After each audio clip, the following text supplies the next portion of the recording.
Next chapter आता है chapter third, जो कि आता है मैट्रिसेस। मैट्रिसेस आपका बड़ा सिंपल सा चैप्टर है। जैसे आप मतलब कि सिंपल चीजों को, जैसे आपका रो डाटा होता था आप अपना स्टैटिक्स में यूज करते थे, इसी तरीके से जो आपका रो डाटा है उसको आप कैसे यूज करोगे, एज अ मैट्रिसेस में आप यूज करोगे। जैसे सिंपल वर्ड्स में अगर देखा जाए तो मैट्रिसेस क्या होता है, कलेक्शन ऑफ रो डाटा हमारा होता है। इसको हम रिप्रेजेंट कैसे करते हैं, इसको हम अल्फाबेट से रिप्रेजेंट करते हैं, मींस कैपिटल अल्फाबेट ABCD इस तरीके से रिप्रेजेंट करते हैं। और जो हम जिसमें एलिमेंट्स लिखते हैं वो हम कुछ इस तरीके से लिखते हैं in the form of rose and column. इसमें हमारी कुछ रोज होती हैं, कुछ हमारे कॉलम्स होते हैं। इसमें कितनी भी रोज हम लिख सकते हैं और कितने भी हमारे कॉलम हो सकते हैं।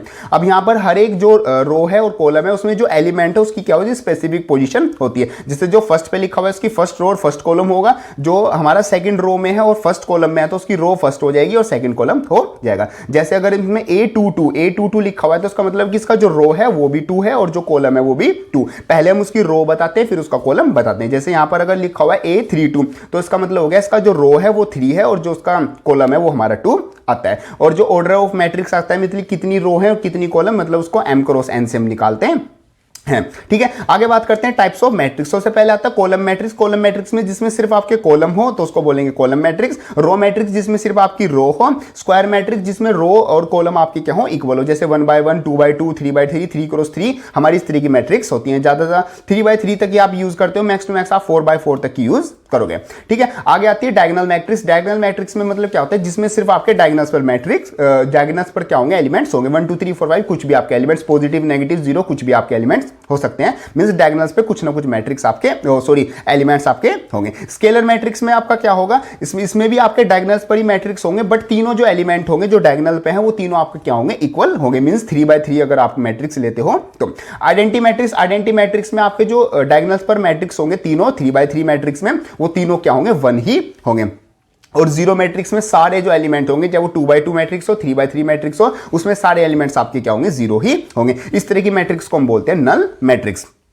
आगे बात करते हैं equality of matrix. Equality of matrix means matrix A is equal to matrix B कब होगी, जब उसके सारे एलिमेंट्स क्या होंगे, एक दूसरे के इक्वल होगी। Means respective element, means first row का फर्स्ट एलिमेंट, फर्स्ट रो और फर्स्ट कॉलम का फर्स्ट एलिमेंट दूसरी वाली जो मैट्रिसेस है उसके फर्स्ट रो और फर्स्ट एलिमेंट के इक्वल होगा। मींस जो Mn है, मींस Ij, जैसे यहां पर लिखा हुआ है Aij is equal to Bij, means जहां जहां जिस पोजीशन का जो एलिमेंट है वो आपके क्या होंगे, सेम होंगे। आगे बात करते हैं ऑपरेशन और मैट्रिसेस। एडिशन आपका सिंपल होता है, रेस्पेक्टिव जो सेम ऑर्डर के जो भी आपके एलिमेंट्स है वो आपके ऐड हो जाएंगे। मींस जिनका रो नंबर और कॉलम नंबर सेम होगा वो आपके सिंपल ऐड हो जाएंगे। इसी तरीके से आपके क्या होते हैं, सब्ट्रैक्ट भी हो जाते हैं। मल्टीप्लाई करने में थोड़ा सा चेंज होता है। मल्टीप्लाई आप कैसे करते हो, आप जैसे यहां पर एग्जांपल के इसमें देख सकते हैं तो आपकी 2/2 की 2 मैट्रिक्स हैं।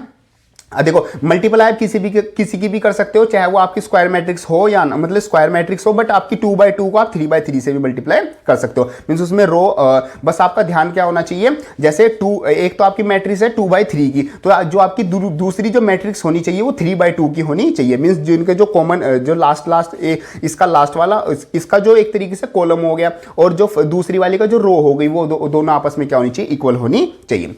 अब यहां पर देखो जैसे A11 A12 ऐसे आपका लिखा हुआ है, तो जो आप क्या करोगे, आप फर्स्ट क्या लोगे, A11 लोगे और उसको B11 से और क्या करोगे, B21 से क्या करोगे, मल्टीप्लाई कर दोगे, एडिशन करके आप लिख दोगे। मींस फर्स्ट की रो सेकंड का कॉलम, फिर ऐसे ही जो फर्स्ट मैट्रिक्स है उसकी रो उसकी सेकंड रो लोगे और जो सेकंड मैट्रिक्स है उसका पहले फर्स्ट कॉलम लोगे और फिर लोगे सेकंड कॉलम। मींस जो आपकी फर्स्ट मैट्रिक्स है उसमें तो आप लोगे रो, मींस रो की मल्टीप्लाई करोगे, और सेकंड जो मैट्रिक्स है उसमें आप क्या करोगे, कॉलम की मल्टीप्लाई करोगे। बाकी मैंने यहाँ पर मतलब एक सिंपल वे में लिख रखा है, अगर आप इसको नंबर को भी पढ़ोगे तो आपको और अच्छे से क्लियर हो, मतलब और आप समझने के लिए कर सकते हो। बाकी नोट्स में तो आपको सब कुछ मिलेगा ही।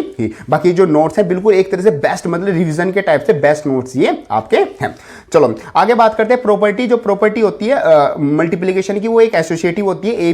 जो ए बी का मल्टीप्लिकेशन है सी इंटू क्या होता है, ए बी इंटू सी आपका होता है। साथ साथ डिस्ट्रीब्यूटिव भी होती है, ए मल्टीप्लाई बी प्लस सी, तो ए बी प्लस का बी ए सी आपका आ जाएगा, और ऐसी आपका क्या होता है, डिस्ट्रीब्यूटिव प्रॉपर्टी को फॉलो करती है। आगे बात करते हैं property of matrices means transpose. Transpose में क्या होता है, जितनी भी रोज है वो कॉलम में चेंज हो जाती है, एक तरीके से कॉलम रोज में और रोज आपकी क्या हो गई, चेंज हो गई कॉलम में। तो ए ट्रांसपोज ट्रांसपोज मतलब किसी भी आपका मैट्रिक्स का आप क्या कर दोगे, डबल ट्रांसपोज कर दोगे तो सिंपल जो ओरिजिनल मैट्रिक्स थी वही आ जाएगी। मींस रो को आपने कॉलम में चेंज किया, फिर कॉलम को आपने वापस से किस में चेंज कर दिया, रो में चेंज कर दिया, तो सिंपल ओरिजिनल मैट्रिक्स बन जाएगी। और अगर आपका ए प्लस बी का ट्रांसपोज हो तो अगर आप उसको ओपन करोगे ब्रैकेट को तो A transpose plus B transpose आएगा, और ए बी का ट्रांसपोज हो तो आपको आपके अगर आप ओपन करोगे उस ब्रैकेट को मल्टीप्लाई करके तो आपका बी ट्रांसपोज और ए ट्रांसपोज आपका हो जाएगा। मींस आपका क्या हो जाएगा, ऑर्डर चेंज हो जाएगा। अगर आपका स्केलर प्रोडक्ट हो के ए ट्रांसपोज, आपका क्या हो जाएगा कि जो स्केलर प्रोडक्ट है वो सिंपल, उस पर कोई इफेक्ट नहीं होता ट्रांसपोज का, वो बाहर आ जाएगा, और ए आपका क्या हो जाएगा, ए आपका ट्रांसपोज हो जाएगा। स्केलर मैट्रिक्स क्या होता है, a diagonal matrix whose all elements are equal. Means scalar matrix में क्या होता है, जिसके सारे एलिमेंट्स क्या होते हैं, इक्वल होते हैं, नॉन जीरो होते हैं, साथ साथ उसको हम क्या बोलते हैं, स्केलर एक नंबर या फिर मैट्रिक्स बोलते हैं। आगे बात करते हैं elementary operation on matrix. Elementary operation का मतलब क्या होता है, यहां से क्वेश्चन भी आपका बन जाता है। जैसे आपको एक मैट्रिक्स दे रखी है ए, उसको आपको क्या करना है, उसको आपको कन्वर्ट करना है आइडेंटिटी में। मींस उसका आप क्या करते हो, एलिमेंट्री ऑपरेशन करते हो। तो उसमें सिंपल आप क्या करते हो, सिंपल आप पहले उसका क्या कर देते हो, ट्रांसपोज कर देते हो, और फिर इसको आई ए के इक्वल लिख देते हो। फिर आपकी जो मैट्रिसेस थी ए, इसको आप आइडेंटिटी में कन्वर्ट करते हो। कैसे, आप अपने ऑपरेशन लगा के, मींस अपने रोज और कॉलम में ऑपरेशन लगाते हो, या तो आप सिर्फ रोज में लगाओगे या फिर आप क्या लगाओगे, सिर्फ कॉलम्स में लगाओगे। तो इस तरीके से ऑपरेशन लगाने के बाद आप ए को आई में कन्वर्ट कर देते हो। इसको हम बोलते हैं एलिमेंट्री ऑपरेशन ऑफ मैट्रिक्स। आगे बात करते हैं सिमेट्रिक मैट्रिक्स। सिमेट्रिक मैट्रिक्स में क्या होगा, सिमेट्रिक मैट्रिक्स में क्या होगा, अगर आपका जो ए मैट्रिक्स है और ए ट्रांसपोज मैट्रिक्स है, उन दोनों को सम करके हाफ कर दोगे तो उसको बोलते हैं सिमेट्रिक मैट्रिक। स्क्यू सिमेट्रिक में आप क्या कर दोगे, ए माइनस लगा दोगे बीच में साइन। और सिमेट्रिक मींस मतलब क्या होता है, जो ए वो ए ट्रांसपोज के इक्वल होता है, बी बी ट्रांसपोज के इक्वल होता है।